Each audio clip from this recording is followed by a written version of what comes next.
শুধু তোমার ছাড়া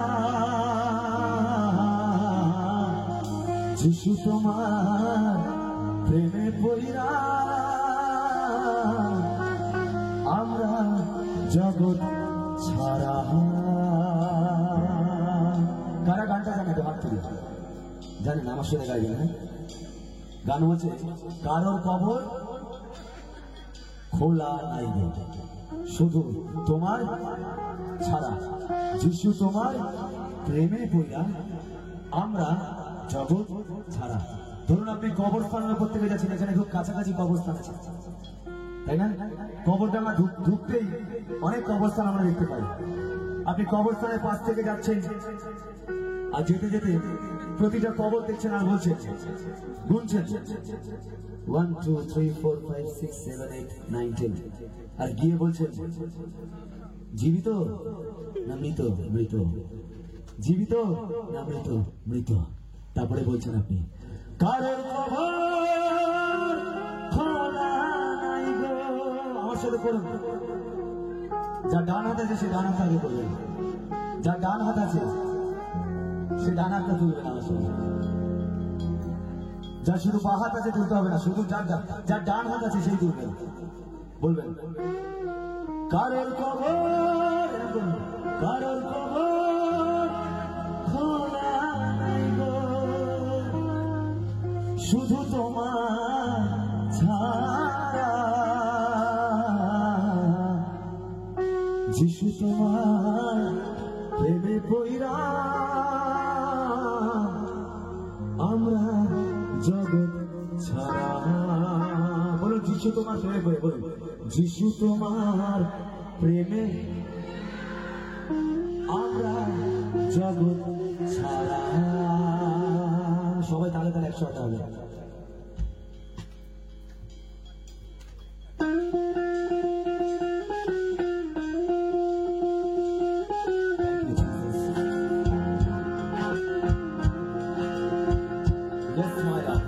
প্রভু কারোর কবর খোলা নেই, প্রভু তোমার কবর ছাড়া কারোর কবর খোলা নেই।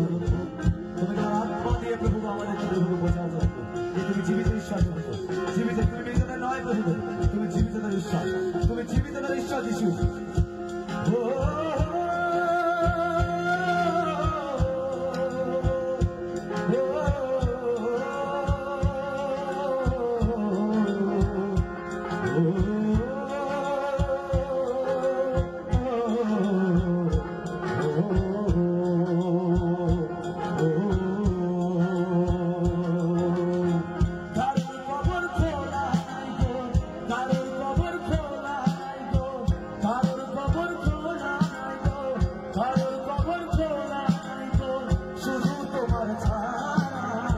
যিশু তোমার প্রেমে পইরা আমি জগৎ ছাড়া, যিশু তোমার প্রেমে পইরা আমি জগৎ ছাড়া। সবাই বলি কারোর কবর, কারোর কবর, কারোর কবর, কারোর কবর শুধু তোমার ছাড়া, যিশু তোমার প্রেমে পইরা আমি জগৎ ছাড়া, যিশু তোমার প্রেমে পইরা আমি জগৎ। সবাই বলি আচ্ছা ঘুম পাচ্ছে, কারোর ঘুম পাচ্ছে, আমি নামছি। এটা নিচেও কি আবার যাবে তো? আমি দেখি কার কার কবর গুলো খোলা নেই, দেখি। হালেলুয়া,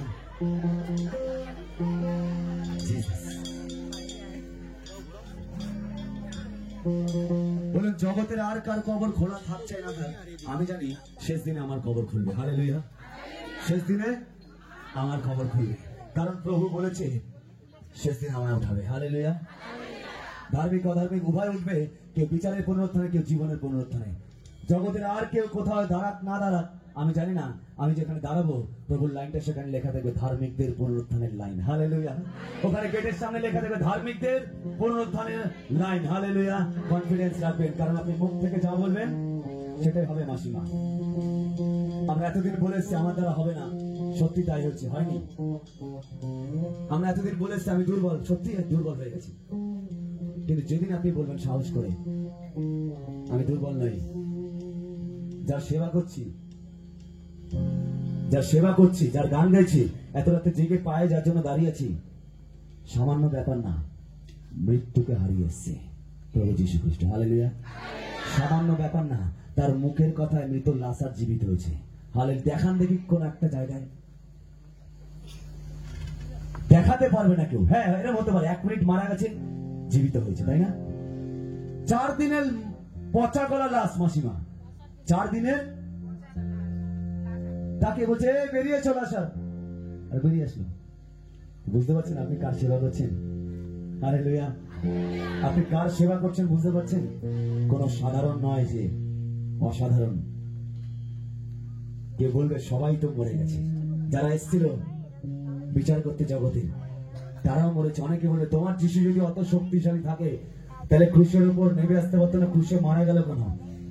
আরে তখন বলবেন আমার যিশু ক্রুশে মারা গেছে একটা কারণে, কারণ আমার যিশু মরেছিল তো সবার মতন করে, সবার তুলনায়, কিন্তু যখন উঠলো তখন প্রমাণ করলো যে আমার সঙ্গে জগতের এটাই তফাৎ। যারা এসেছিল তারাও মারা গেছে, আমিও মারা গেছি, তারা উঠেনি, আমি উঠে গেছি। আর মৃত্যুকে বলছে, মৃত্যু ওয়্যার আর ইউ, কোথায় তোমার হুল, তুমি কোথায়, আমার কাছে আসো। তাই তো বাইবেল বলছে স্বর্গ এবং মর্ত, মৃত্যু এবং পাতালের চাবি যিশুর হাতে। হালেলুয়া। আপনার আলমারির চাবি যেমন আপনার কাছে আছে, ঘরের চাবি যেমন বৌমাদের কাছে থাকে, যিশু বলছে ডোন্ট ওয়ারি, এই চাবিটা দেখছো? হ্যাঁ প্রভু, এটা পাতালের চাবি। এই চাবিটা দেখছো? হ্যাঁ প্রভু, এটা মৃত্যুর চাবি। আমি না খুললে মৃত্যুর সাহস নেই তোমার কাছে গিয়ে দাঁড়াবে। বাক্য মিথ্যা না, বাক্য সত্যি। যিশুর কাছে ছিল বলেই যখন আমি মারা গিয়েছিলাম, লাসার 4 দিন ছিল, আমি 4 ঘন্টা ছিলাম। বুঝতে পেরেছেন? 4 ঘন্টা বেডের মধ্যে। বেশি দূর না, আপনাদের সামনে বাঙর হাসপাতাল, চেনেন তো? বাঙর হাসপাতালে একটা কথা আছে দেখবেন, সবাই বলতো পৃথিবীর নাকি সব থেকে খারাপ হাসপাতাল, তাই না? আগে বলতো না, এখন অনেক কিছু ভালো হয়েছে। বলতো বাঙর হাসপাতাল নাকি এমন হাসপাতাল যে কেউ পেট ব্যথা নিয়ে ভর্তি হলে তার কিডনি খুলে নেওয়া হয়। হ্যাঁ, এমনও শুনেছি। আমাকে সেই হাসপাতালে ভর্তি করা হলো। আমি জানি না কতজন আমার সাক্ষ্যটা শুনেছেন, আমি তাও বলছি আপনাদেরকে। শুনেছেন না? আমি তাও আপনাদেরকে বিশ্বাসে স্ট্রং করার জন্য বলছি। আপনারা ইউটিউবে শুনেছেন, আমি সাক্ষাৎ আপনাদেরকে কেন বলছি। শুধু ইউটিউবে আমি বলছি, বারবার সামনাসামনি শুনুন, কারণ আপনি জানেন না কোন সময়ে এই সাক্ষের কোন কথাটা মাসিমা আপনার জীবনে লেগে যাবে। আমরা অনেক সময় প্রভু যিশু অনেক বছর আগে, 2500 বছর আগে লাসারকে জীবিত হবে। লাসারের 14 পুরুষকে আমি চোখেও দেখিনি, তাই তো? আর বুঝিও না কেমন দেখতেছিল লাসার।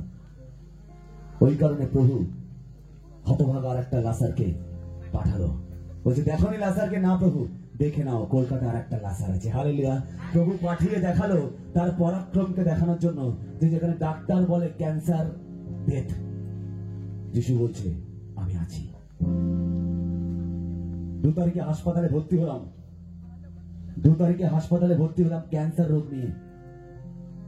এখানে কেউ আছে ক্যান্সারের পেশেন্ট? নেই, ঈশ্বর ধন্যবাদ।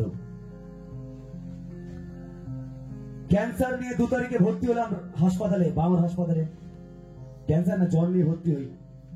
5 তারিখে যখন রিপোর্ট আসে, রিপোর্টে হেপাটাইটিস বি ধরা পড়ে। মেশমশাই, হেপাটাইটিস বি একটা এমন রোগ যে রোগে মানুষ বাঁচতেও পারে আবার নাও বাঁচতে পারে। 6 তারিখে যখন রিপোর্ট আসে, লিভারটা আমার ফুটো হয়ে গেছে। এইখানে লিভার থাকে, রিপোর্টে লিভার ফুটো হয়ে গেছে, লিভার সিরোসিস হয়ে গেছে। 7 তারিখে যখন রিপোর্ট আসে, লিভারে ক্যান্সার ধরা পড়ে। এবার আপনি ভাবছেন যে একটা ক্যান্সার রোগী দাঁড়িয়ে এখানে গান গাইছে চিৎকার করে। একটা ক্যান্সার রোগী দাঁড়িয়ে এখানে গান গাইছে চিৎকার করে। আর বাবা বলছে যে আমার ছেলে জ্বর নিয়ে ভর্তি হলো, ক্যান্সার হয়ে গেল। আমার মা বলছে আমি তোমাকে প্রথমেই বারণ করেছিলাম যে ভাঙর হাসপাতালে দিও না, ওখানে যারা ঢোকে তারা এরকম মৃত্যু হয়ে গেল, তুমি আমার ছেলেটাকে মেরে ফেললে। বাবা বলছে আমি বুঝতে পারিনি। সবাই দেখতে আসছে আমাকে বিকেল 5টা থেকে 6টায় ভাঙর হাসপাতালে। আপনারা যদি ঢোকেন দেখবেন পুরোনো বিল্ডিংটায় ঢুকেই ডান দিকে দেখবেন 9 নম্বর একটা ওয়ার্ড আছে, এখানে বার্ন ইউনিট, পোড়া পুরো যে পেশেন্ট গুলো তাদেরকে রাখা হয়, তার পাশের ইউনিটে আমাকে রাখা হয়েছিল। সবাই দেখতে আসছে আমাকে, আর যেহেতু আমার টাইটেল ভট্টাচার্য, বুঝেই থাকবে যে হিন্দু ব্রাহ্মণ পরিবার থেকে আসা। বলছি তুই যদি সুস্থ হস তাহলে এখানে আমরা এই করবো, ওখানে এই করবো, এরকম অনেক কিছু বলছে। কিন্তু আমি জানতাম আমি সুস্থ হব না।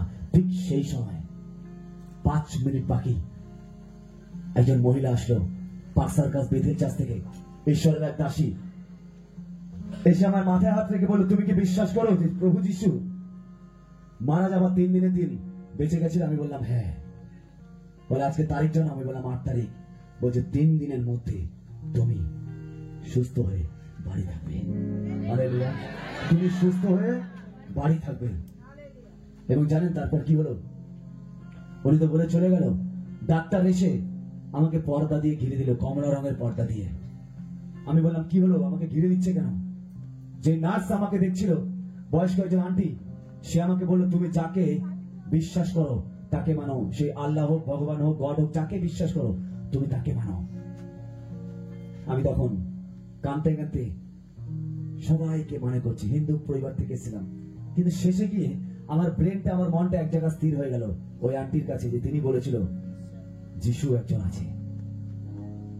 আমার খালি ওই দৃশ্যটা মনে পড়ছিল, যে লোকটাকে, ব্যক্তিটাকে, তখন তো ঈশ্বর বলে বুঝতাম না, যে লোকটাকে, ব্যক্তিটাকে এমন মারা হয়েছে, মারার পরেও কিনা তিনি বলতে পারে, পিতা এরা জানে না কি করছে, তুমি এদের ক্ষমা করো।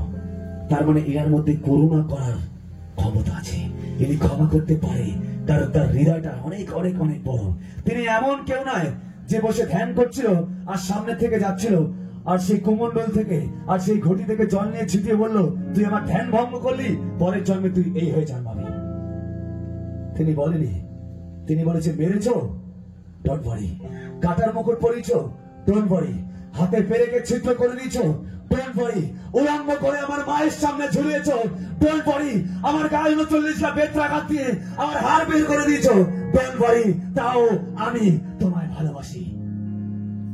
ভাবতে পারছেন সেই ঈশ্বরকে, যার জন্য এত কথা বলি আমরা, তার মায়ের সামনে তাকে উলঙ্গ করে ঝুলিয়ে দিয়েছে ক্রুশের মধ্যে। ভাবুন তো, আপনার সামনে যদি আপনার সন্তানকে কেউ চুরির দায়ে, খারাপ কাজে দায়ে লাইট পোস্টে বেঁধে রাখে এবং পাশে সবাই যদি মোবাইলে ছবি তুলে ফেসবুকে ভাইরাল করে, সে মায়ের বুকটা কেমন লাগবে, তাই না দাদা? যিশুকে এমনই করা হয়েছিল। হয়তো সেই সময় ফেসবুক ছিল না, কিন্তু সবাই দেখে বলছিল, ছি, এই নাকি ঈশ্বরের পুত্র। কাদের সঙ্গে ঝুলেছিল জানেন? ধর্ষকদের সঙ্গে, ব্যভিচারীদের সঙ্গে, অপরাধীদের সঙ্গে আপনার প্রভু ঝুলে গেছিল। তাও বলেনি যে তোরা আমায় ঝোলাচ্ছিস, আমায় মারছিস, তোদের দশা কি হবে দেখবি। তিনি একটা কথা বলল, পিতা সত্যি এরা জানে না কি করছে, তুমি এদের ক্ষমা করো। এই কথাটা একটু জোরে শুনবো। আর পিতা এই কথার পরিপ্রেক্ষিতে পিতাকে বলে, পিতা সত্যি আমি জানি না আমি কি করেছি তোমার বিরুদ্ধে, তুমি আমায় ক্ষমা করো। বলুন আমার সঙ্গে, পিতা সত্যি আমি জানি না আমি কি করেছি তোমার বিরুদ্ধে, তুমি আমায় ক্ষমা করো। পিতা আমি জানি না সত্যি আমি কি করেছি তোমার বিরুদ্ধে, অনেক পাপ করেছি পিতা তোমার বিরুদ্ধে, তুমি আমায় ক্ষমা করো। ঠিক একই কথা ওই যখন আন্টিটা আমায় বলেছে, আমি ওখানে দাঁড়িয়ে দাঁড়িয়ে বলছিলাম, আর বলতে বলতে দেখি ঘড়িতে 12:30 বাজে, 12:35। আমার নিঃশ্বাস এত অব্দি আসছে আর নিঃশ্বাস বেরোচ্ছে না। আমি নিঃশ্বাস এরকম করছি, এরকম আর হচ্ছে না। অনেকক্ষণ নিঃশ্বাস নামাতে কষ্ট করতে করতে করতে করতে বিছানায় আমি শুয়ে পড়ি। তারপর কি হয়েছে মনে নেই, এর পরের যে ঘটনাটা বলবো আপনাদের হয়তো অনেকের বিশ্বাস হবে না, কিন্তু যে বিশ্বাস করবে অবশ্যই প্রভুর পরাক্রমকে সে দেখতে পাবে। কি দেখলাম জানেন? ভোরবেলা 8 জানুয়ারি রাত পেরিয়ে ভোরবেলা 9 জানুয়ারি ভোরবেলা দেখি সেই কমলা রঙের পর্দা ভেদ করে একটা সাদা রঙের আলো ডান দিকে আমার সামনে দাঁড়িয়ে আছে এবং আমার তার হাত দিয়ে আমার এই হাতের মধ্যে স্পর্শ করছে তোমার। এবং যখন স্পর্শ করছে দিদি ভাই, তখন আমি পরিষ্কার বুঝতে পারছি যে আমার ভেতর থেকে কোন একটা রোগ বা কোন একটা কিছু বোঝা সে টেনে বের করে নিয়ে যাচ্ছে। আমি বোঝার চেষ্টা করছি কিন্তু বুঝতে পারছি না। আবার বিছানায় শুয়ে পড়ি। সকালবেলা যখন ঘুম থেকে উঠি দেখি 7:15 থেকে আমার খুব টয়লেট পায়। আমি 7:15 থেকে 8:45 অব্দি আমি চিৎকার করে ডাকি এবং কেউ আমার সামনে আসে না। আমি উঠে সেই নিজেই পর্দাগুলো খুলি। তখন ভাবছি আমি বেঁচে আছি কি মরে আছি। আমি পর্দাগুলো খুলে দেখছি যে একটা নার্স ওখান থেকে যাচ্ছে। ভাই ভয়েস একটু রিভার্ব দেবে, একটু ভয়েস রিভার্ব, অতটা না, অল্প। একটা নার্স দেখে ওখান থেকে যাচ্ছে এবং আমায় দেখে সেই ভূত দেখার মতন করে পালিয়ে যায়। ডাক্তারকে ডেকে নিয়ে আসে। যে ডাক্তার আমার ট্রিটমেন্ট করছিল তিনি ক্যান্সার স্পেশালিস্ট ছিল, কাজল পাল, অঙ্কোলজি স্পেশালিস্ট। তিনি আমার কাছে এসে তিনি আমার ডান হাতে যখন স্পর্শ করছে আর দেখে উনি একটাই কথা বলল, আশ্চর্য। উনি আমার বাবাকে ফোন করলো। আমার বাবা, আমার ভাই হাসপাতালে আসলো। বাবাকে যখন ফোন করেছে আমার বাবা ভেবেছে যে আমার বডি নিয়ে যাওয়ার জন্য ডেকেছে, কারণ আগের দিন রাত্রেবেলা বলেছিল যে আজ রাতে আপনার ছেলের কিছু হতে পারে, আপনি রেডি থাকবেন।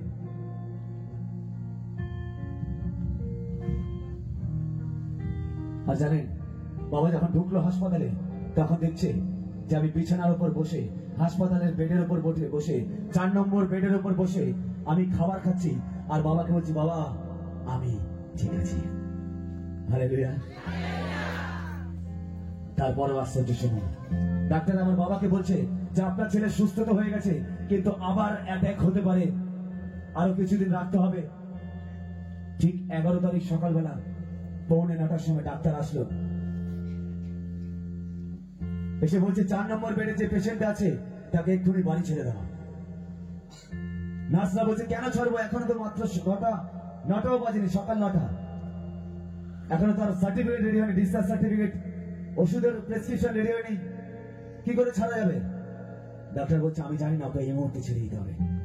আশ্চর্যের বিষয়, আমার বাবাকে ফোন করলো, বাবা আসলো, আমাকে বাড়ি নিয়ে গেল। বাড়ি নিয়ে যাওয়ার পর আমি যখন ফ্রেশ হয়ে, আমার ছাদের উপরে ঘর, আমি যখন ছাদে ফ্রেশ হয়ে স্নান করে যখন আমি ঘরের মধ্যে ঢুকলাম, ঢুকে আমার রেডমি নোট 5 প্রো মোবাইল ছিল, প্রথম মোবাইল। আমি মোবাইলটা অনেকক্ষণ চার্জে দিয়ে, আধ ঘন্টা পরে 1 ঘন্টা চার্জে দিয়ে যখন মোবাইলটা আমি অন করে সবাইকে দেখি যে কারা কারা আমার জন্য দোয়া করেছিল, প্রার্থনা, তাদেরকে থ্যাঙ্কস জানাবো। এবং আন্টিরার কথা মনে পড়লো, আন্টিরাকে ফোন করলাম আর আন্টি আমায় বলছে বাড়ি পৌঁছে কেমন লাগছে। হালেলুয়া। তিনি বলছে বাড়ি পৌঁছে কেমন লাগছে। 2018-তে, কত সালে এটা, কত সাল? এখনো অব্দি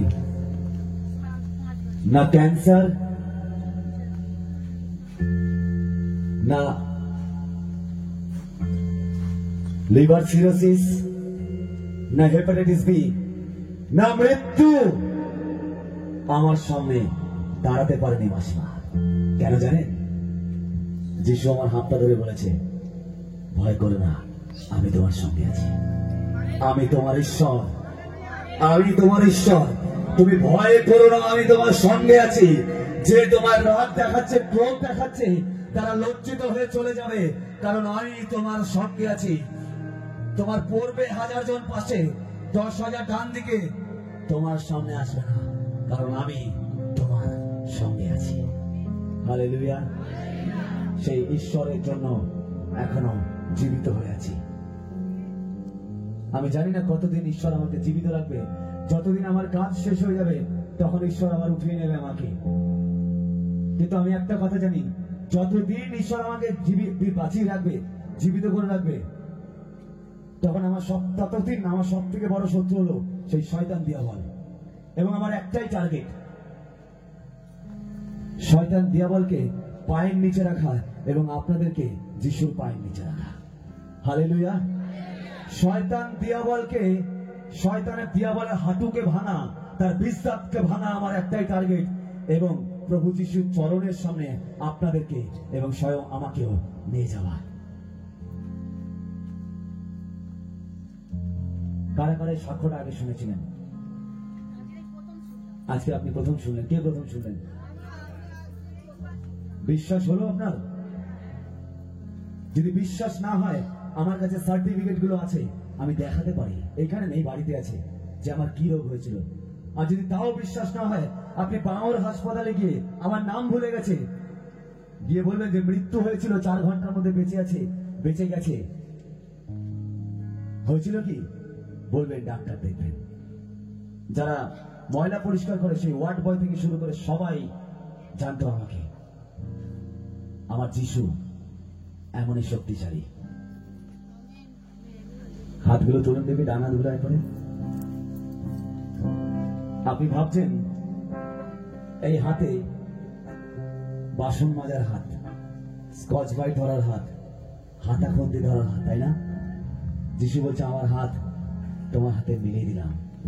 এই হাত এখন থেকে লোকের প্রার্থনার জন্য উঠবে, এই হাত এখন থেকে লোকের ভালো করার জন্য উঠবে, এই হাত এখন থেকে ঈশ্বরের জন্য রেইজ হবে। এবং যখন আপনি এই হাত দিয়ে প্রার্থনা করবেন যিশু খ্রিস্টের নামে, তার উপর প্রভুর আত্মা নেমে আসবে। হালেলুয়া।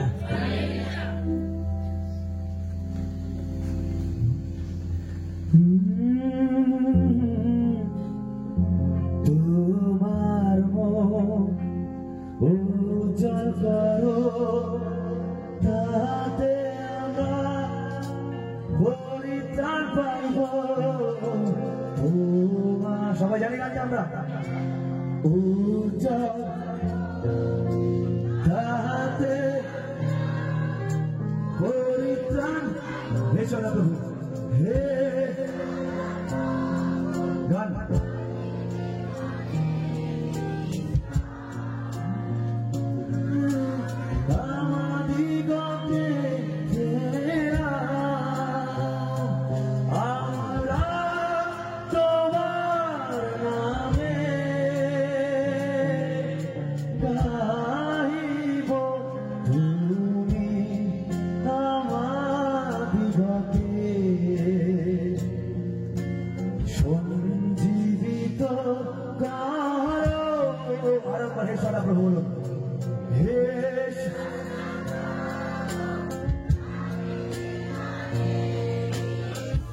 সবাই মুখ খুলে একসঙ্গে, আমরা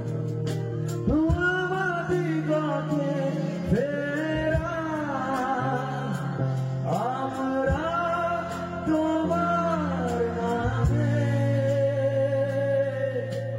গাইব, তুমি আমার দিগকে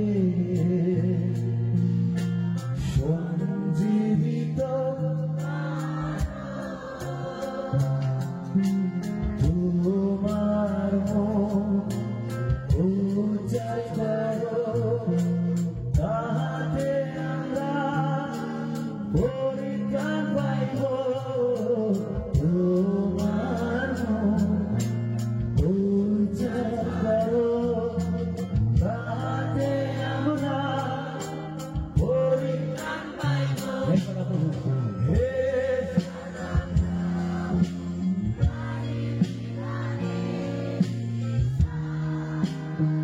আমাদিগকে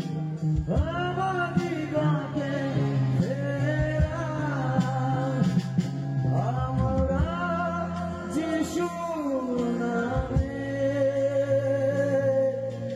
গাইব, তুমি আমাদিগকে।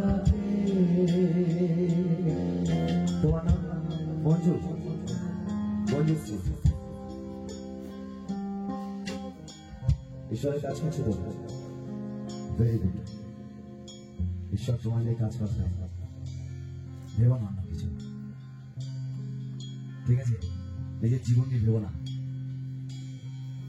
ঈশ্বর তোমায় দিয়ে কাজ করাবে। প্রভুর দিকে ফোকাস করো, ঈশ্বর তোমায় দিয়ে কাজ করাবে। যে থাকবে তোমার জীবনে, যে আসবে তোমার জীবনে, আমি জানি না প্রভুর কি হবে। প্রভুর কাজ করে যাও, প্রভু ওঠাবে তোমাকে। হালেলুয়া। প্রভু তোমাকে ওঠাবে, চিন্তা করো না। প্রভুর জন্য নিজের জীবনকে সঁপে দাও বোন, প্রভু তোমাকে ওঠাবে। আমরা চিন্তা করি যে আমার লাইফ পার্টনার কি হবে, এটা ভাইটাল বিষয়, কিন্তু প্রভু সবার জন্য সবাইকে কিছু কিছু সিলেক্টেড ব্যক্তিকে ঠিক করে রেখেছে। মঞ্জুশ্রী, আমার মায়ের নামও মঞ্জুশ্রী। প্রভু তোমার জন্য চিন্তা করে। ডোন্ট ওয়ারি, আজ থেকে প্রভুকে নিয়ে জীবনটা দিয়ে, আমি জানি তুমি মিনিস্ট্রি করো, আমি দেখেছি, তাও আমি তোমাকে বলছি আজ থেকে তুমি তোমার জীবনটা প্রভুকে দিয়ে দাও। প্রভু কাজ করবে তোমার জীবনে। যারা যারা প্রভুর কাজ করতে চায়, এখানে সবাই প্রভুর কাজ করবে না আমি জানি। যারা হাত তুলবে এখান থেকে যাওয়ার পর, তারা আর প্রভুর কাজ করবে না আমি জানি। কিন্তু আমি স্ট্রংলি দেখতে পাচ্ছি 5 জন থেকে 6 জন, বেশি জন না, আমি স্ট্রংলি 5 জন থেকে 6 জনকে দেখতে পাচ্ছি। মাসিমা সত্যি বলছি, চার্চ মেম্বার হলেই আমরা প্রভুর কাজ করবো না। আমি স্ট্রংলি দেখতে পাচ্ছি 4 জন থেকে 5 জন যারা প্রভুকে নিজের জীবনকে কমপ্লিটলি সারেন্ডার করবে। যে তুমি সুস্থ করো আর নাই করো, তুমি আশীর্বাদ দাও আর নাই দাও, তুমি ব্লেস করো আর নাই করো, তবুও তুমি আমার ঈশ্বর। হালেলুয়া, তবুও তুমি আমার ঈশ্বর। এটা বলার জন্য মনে রাখবেন, এটা বলার জন্য মুখের কথা না, গলার যেমন দম চাই বুকেরও দম চাই। ঈশ্বর শুধু গলার দম নয়, হৃদয়ের দমকে দেখতে চায়। হালেলুয়া, তিনি দেখতে চায় দেখি কতক্ষণ তুমি দাঁড়াতে পারো আমার জন্য। তিনি দেখতে চায় যখন কেউ সঙ্গে থাকবে না, তখন কি তুমি আমার সঙ্গে সঙ্গে থাকো নাকি? পুরাতন নিয়ম আমরা দেখতে পাই আদি পুস্তকে, রেবেকাকে চেনেন তো আপনারা? রেবেকাকে কার বলছিল? রেবেকা কার বলছিল? ভেরি গুড, সবার বলা উচিত, কারণ আমরা বাইবেল পড়তে হবে আমাদেরকে। ইসহাকের বলছিল রেবেকা।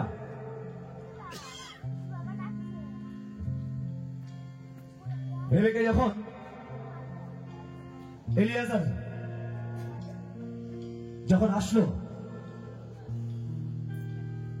যখন আব্রাহাম বললো যে তুমি যাও এবং ইসহাকের জন্য বৌমাকে খুঁজে নিয়ে আসো। হালেলুয়া, বৌমাকে খুঁজে নিয়ে আসো। কিন্তু ভুলেও ঈশ্বর যে দেশ বলেছে, প্রতিজ্ঞাত দেশ অর্থাৎ কনান দেশের অন্য কোনো মেয়েকে বা মিশরীয়দের কোনো মেয়েকে তুমি খুঁজে আনবে না, সে গেল খুঁজে নিয়ে আসলো। এবং রেবেকাকে যখন খুঁজে নিয়ে আসলো, জানেন সেই উটের থেকে যখন রেবেকা যাচ্ছিল, ওই জায়গা থেকে আব্রাহামের ওখানে যেতে, ইসহাকের ওখানে যেতে কত সময় লেগেছিল জানেন? কে বলতে পারবে? 1 মাস লেগেছিল। 1 মাস ধরে রেবেকা একটাই কথা বলেছে, থিওলজি বলছে যে যার সঙ্গে আমার বিয়ে হবে তিনি কেমন। হালেলুয়া, এটা আগ্রহ না? তিনি কেমন, যার সঙ্গে আমার বিয়ে হবে তিনি কেমন, যার সঙ্গে আমি সারা জীবন থাকবো তিনি কেমন, তার চরিত্র কেমন, তুমি দেখতে কেমন, তিনি কেমন ধরনের। আজ নতুন নিয়ম কি বলছেন জানেন? ওই আব্রাহামের যে দাস ছিল তার সঙ্গে পবিত্র আত্মার তুলনা করা হচ্ছে। এবং আপনি হলেন, আমি হলাম সে রেবেকা, আর সে ইসহাককে তুলনা করা হচ্ছে আমাদের খ্রিস্টের সঙ্গে। আমি আপনি বলছেন না কলসিয়া, তার মন্ডলীর সঙ্গে তিনি মন্ডলীকে কি বলেছেন? ভার্যা বলেছেন। কি বলেছেন? ভার্যা। তিনি বিবাহ করতে আসছেন তার মন্ডলীর সঙ্গে। অর্থাৎ তিনি যদি সেই ইসহাক হয়, আমরা হলাম রেবেকা, আর সেই আব্রাহামের সেই দাস হলো সেই পবিত্র আত্মা। আমাদের একটাই করা উচিত, পবিত্র আত্মার সঙ্গে যখন আমরা যাব, যখন চলাফেরা করব, আমরা একটাই কথা বলে, পবিত্র আত্মা যিশুকে কেমন দেখতে, পবিত্র আত্মা যিশুর চরিত্র কেমন, পবিত্র আত্মা যিশু কি করে, পবিত্র আত্মা আমি যখন যিশুর সঙ্গে থাকবো, যিশু যখন আমাকে বিয়ে করবে, যিশুর সঙ্গে যখন আমি মেল মিলাপ করবো, যখন খাবো, তখন আমার কেমন ফিল হবে, তিনি প্রতিদিন আপনাকে গাইড করবে। হালেলুয়া। আর আমরা আসি কি জন্য? প্রভু কোমর ব্যথা ঠিক করে দাও। খারাপ হবে না মায়েরা, কোমর ব্যথা প্রভু ঠিক করবেন। এই সময় যারা কোমর ব্যথা সুস্থ হওয়ার জন্য এসছেন, 2 বছর আগেও কোনো না কোনো সময় কেউ না কেউ গেছে কোমর ব্যথা সুস্থ হওয়ার জন্য। হালেলুয়া। কিন্তু আপনার উচিত ছিল, আমার কথাগুলো একটু কাটা লাগবে, অনেকে খারাপ ভাবে আমাকে, কিন্তু আমি ঈশ্বর আত্মায় বলছি, প্লিজ মায়েরা বোনেরা, যদি আমার কথা কাটার মতো লেগেও যদি আপনি শুনে বিশ্বাস করে কিছুটা যদি আপনি জীবনে অ্যাপ্লাই করেন, আপনি পরদিন এখানে থাকবেন, অন্যের জন্য কাজ করবেন। হালেলুয়া।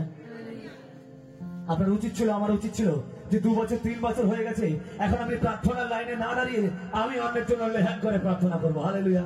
আপনার উচিত ছিল যে এখন প্রার্থনার লাইনে না ঝরঝর করে কেঁদে আমি অন্যের জন্য হাত দিয়ে বলে, প্রভু যীশু খ্রিস্টের নামে মন্দ আত্মা দূর হয়ে যাও, যীশু খ্রিস্টের নামে তোমার আত্মা নেমে আসুক। কিন্তু প্রভু বলছে তুমি এখনো সেই বাটির মধ্যে দুধ ভাত খেয়ে যাচ্ছ। কতদিন কতদিন? জাগ্রত হওয়ার সময় এসছে। মেম্বারদেরকে বলছি, প্রত্যেককে বলছি, জাগ্রত হওয়ার সময় এসছে। আমি জানি আপনারা প্রভু যিশুর অনেক স্ট্রংলি কাজ করেন, কিন্তু তাও আমি বলছি শুধু প্রচারে নয়, শুধু গানে নয়, পবিত্র আত্মা আমাদের পেতে হবে। পবিত্র আত্মার শেষ কথা মাসিমা, পবিত্র আত্মা যদি না থাকে তাহলে আমরা যতই সুস্থ হই, যতই কিছু করি, পরিত্রাণ তো আমরা পেয়ে যাব, কিন্তু মনে রাখবেন প্রভু যিশুর থেকে আমরা অনেকটা দূরে থাকবো। আমরা এটা ভাবতেই পারি না যে পৌল যেখানে বসে আছে, পৌলকে ঈশ্বর আজ যেখানে রাখবে সেখানে আমাদেরকে রাখবে। নেভার। পৌল ঈশ্বরের জন্য নিজের জীবন দিয়েছে। আপনি এখানে যা বলবেন স্বর্গেও তাই কাটবেন। হালেলুয়া। আপনি যদি এখানে আপনার জন্য 2 কামরা বেড, 2 কামরা ফ্ল্যাট বনে থাকেন, আপনি ওখানে গিয়ে কখনো আশা করবেন না যে আপনি সারাদিন যিশু সিংহাসনের সামনে থাকবেন। নেভার, হতেই পারে না। প্রভু সিংহাসনের সামনে তার 12 জন প্রেরিত থাকবে, যাকবের 12 বংশ থাকবে এবং করুণ সরাবগণ থাকবে, পবিত্র পবিত্র বহু গুণা থাকবে এখানে। সেখানে আমি আপনি থাকতে পারি না মন্ডলী। কিন্তু যদি আমার কাজ আপনার কাজ তাদেরকে ছাপিয়ে না যায় তাহলে কখনো থাকতে পারবো না। মুখে ধার্মিক হয়ে হবে না মন্ডলী। শুধু একটা সবাই ধার্মিক হওয়া যায় না মন্ডলী। শুধু রবিবার করে সাদা রঙের ড্রেস পরে এসে ধার্মিক হওয়া যায় না মন্ডলী। শুধু প্রভুর ভেজকে ধার্মিক হওয়া যায় না মন্ডলী। ঈশ্বরের আত্মা আপনাদেরকে বারবার বলেছে, আমি আপনাদেরকে বলছি যে তোমাদের ধার্মিকতা যদি সত্যি পরিচিত থেকে উচিত শ্রেষ্ঠ না হয় তাহলে তোমরা কোনো মতে ঈশ্বরের রাজ্য দেখতে পাবে না। সত্যি পরিচিরা নিয়ম মতো তারা কড়ায় কড়ায় নিয়ম করতো। কেমন ছিলেন জানেন সত্যি পরিচিরা? তারা বলতো আমি যদি রাত্রি 10টায় উপবাস ভাঙবো তো 10টা 1 হবে না, 10টাতেই উপবাস ভাঙবো। সত্যি পরিচিরা খুব কড়া ছিল, তারা কড়া নিয়ম মানত। যিশু বলছে আমি তোমাদের কড়া হতে বলিনি, তোমাদের প্রেমিক হতে বলেছি। হালেলুয়া। তোমাদের কড়া হতে বলিনি। যে উপবাস তুমি 10টায় করছো সেই উপবাস তুমি 9:55 ভেঙে যাও, ডোন্ট ওয়ারি। কিন্তু মনে রেখো উপবাসের সময় একটা আত্মাকে কি তুমি প্রভুর কথা বলেছো?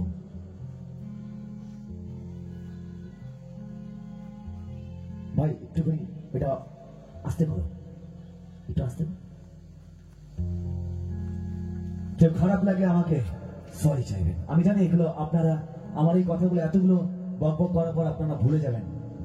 আপনারা ভাবছেন যে দাদা ভাইকে আমরা গান করার জন্য নিয়ে এসেছি, দাদা ভাই কি সব কথা বলছে। কিন্তু আমি দেখতে পাচ্ছি বলেই বলছি এখানে অনেকের মধ্যে প্রভু কাজ করতে চাইছে, কিন্তু আপনারা এই নারকেল কাছে যেমন পেঁচিয়ে রাখা হয়েছে, আপনারা আত্মার মধ্যে পেঁচিয়ে রেখেছেন। উন্মুক্ত করুন আত্মাটাকে, আপনি দেখতে পাবেন। সত্যি বলছি আমি চলে যাবো এখান থেকে, কিন্তু পরদিন থেকে আপনার জীবন শুরু হবে মাসিমা। আপনারা সত্যি প্রভু যিশুকে দেখতে পাবেন।